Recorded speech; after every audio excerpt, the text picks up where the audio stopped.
Picture this.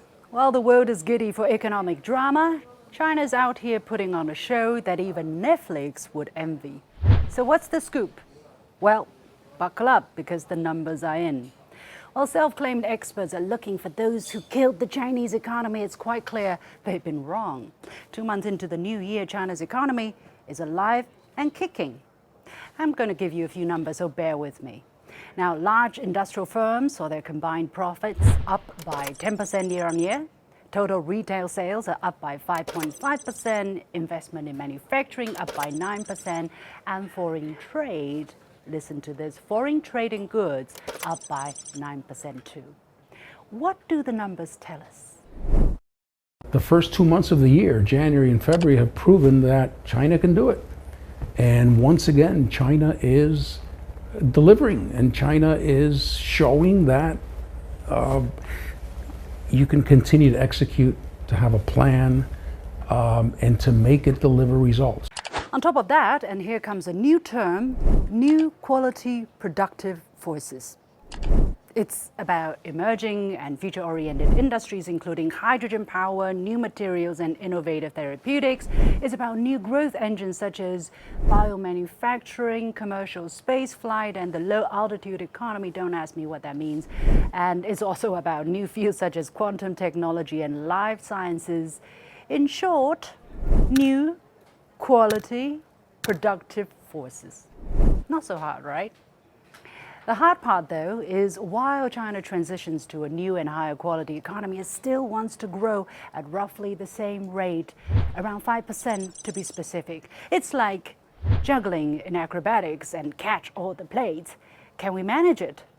Most likely yes, given our track record.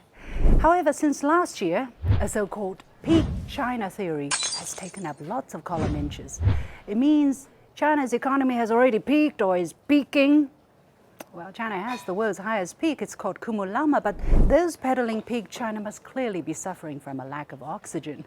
The Wall Street Journal, for example, has run a column titled China's Economic Slowdown, and in less than half a year, it's put out some 200 articles. Well, that's like scaling the Cumulama and never get to the peak.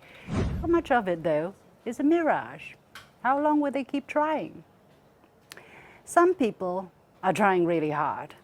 This New York Times article, for example, says China's exports are surging. Get ready for the global backlash. Wow. Beware of a flood of Chinese exports. While you enjoy good value for money from China, some people are unhappy.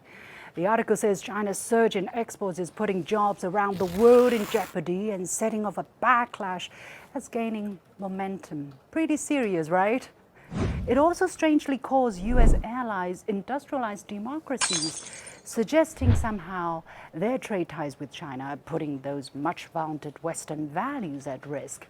Next time, maybe commodities can come with a certification, let's call it a certificate of ideological good behavior.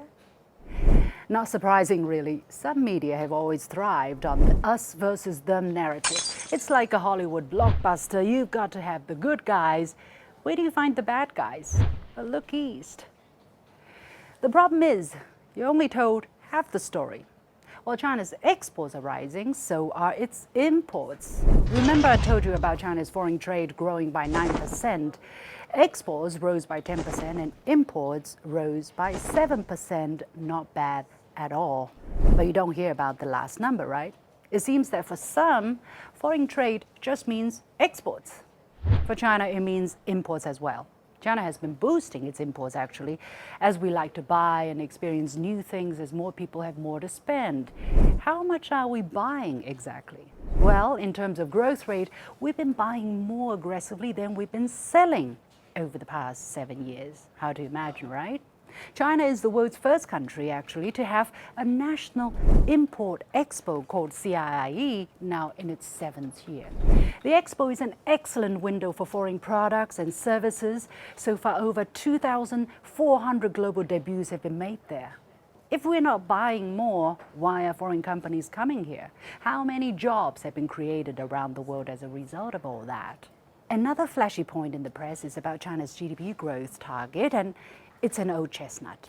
As soon as China announced the number of around 5%, the papers have thrown out the headlines calling it, in unison, too ambitious. Maybe they're just reusing the same headlines from last year. The tone has to be pessimistic, very much in line with the peak China thing. What if China meets the target, though? Well, that's for later. We still have a year to go, and by the end of the next day, the readers would have already forgotten about it. What people don't forget is that China had a few decades of double-digit growth, but that was built on a very low base.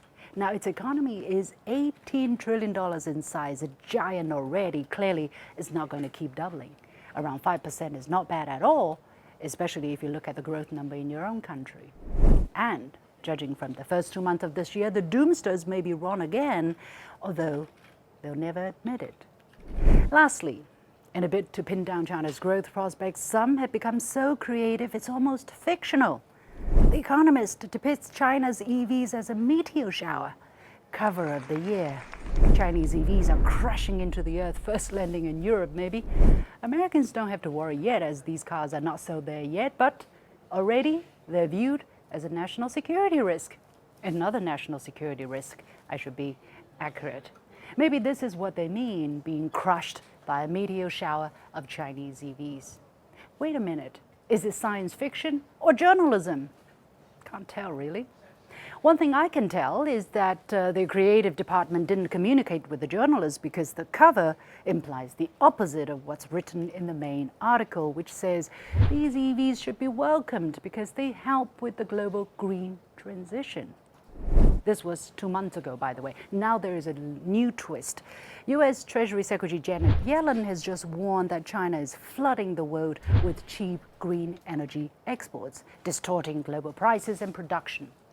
Her words remind me of a 1993 movie called Groundhog Day. Have you seen it? It's about the same day happening over and over again. We have the same feeling of déjà vu with the US government accusing China of dumping its excess capacity. Last time it was steel and aluminum when China launched the Belt and Road Initiative 10 years ago. And now guess what? It's EVs, solar panels, and lithium batteries, 3 things where China is a global leader.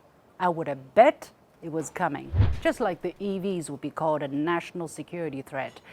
Is this stupidity or a lack of imagination? Like it or not, the same day doesn't happen over and over again. The US can complain as much as it wants about China's innovation power. The world moves on, and China's economy is here to stay. There will be cycles, there may be challenges like everywhere else, but we're not asleep at the wheel. Whether you're a skeptic, a believer, or somewhere in between, just remember, only constant is change, and that's not going to change.